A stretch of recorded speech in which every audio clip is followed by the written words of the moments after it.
Poštovani gledaoci, dobar dan. Ekipa Istok Infa se nalazi u Beču i ovo je još jedna od naših reportaža iz Beča.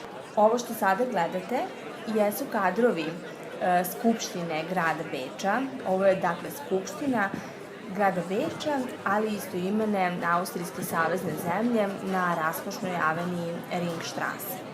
Drugi naziv za gradsku skupštinu jeste Rathaus, a o aveniji Ringstrasse ćemo vam pričati nešto kasnije. Gradska skupština je jedan od zaštitnih znakova grada na Dunavu.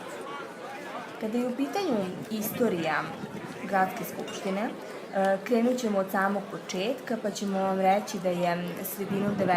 veka Beč toliko porastao i toliko se proširio da je stara skupština prosto morala biti proširena. Zbog toga je tadašnji gradonačelnik Felder raspisao međunarodni konkurs za izgradnju Rathausa. Ovo što sada gledate jesu kadrovi Bečkog festivala koji se odigrava ove godine upravo ispred gradske skupštine. Dakle, ovo je festival koji nosi naziv Waldviertler. Ovde je više od 100 izlagača, svi oni zajedno čine ovu manifestaciju sjajno. Dakle, dok vi uživate u kadrovima, prikazat ćemo kako to sve izgleda ovde danas. Ja ću nastaviti sa pričom o gradskoj skupštini.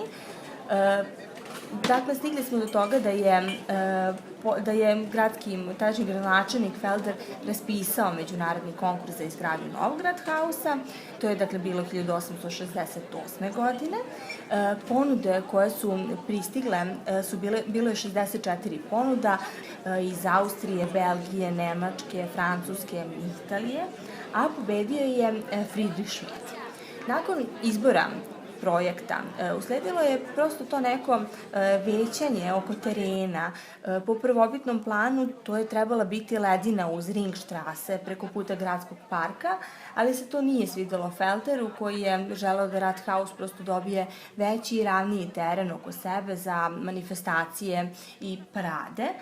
Na kraju uporni Felder uverio Schmidta da je ledina preko puta Burgteatra bolje rešenje.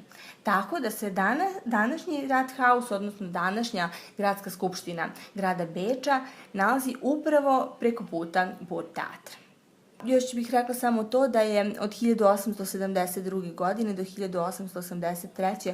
trajala izgradnja, a prva skupština u novoj zgradi je održana 1885. godine.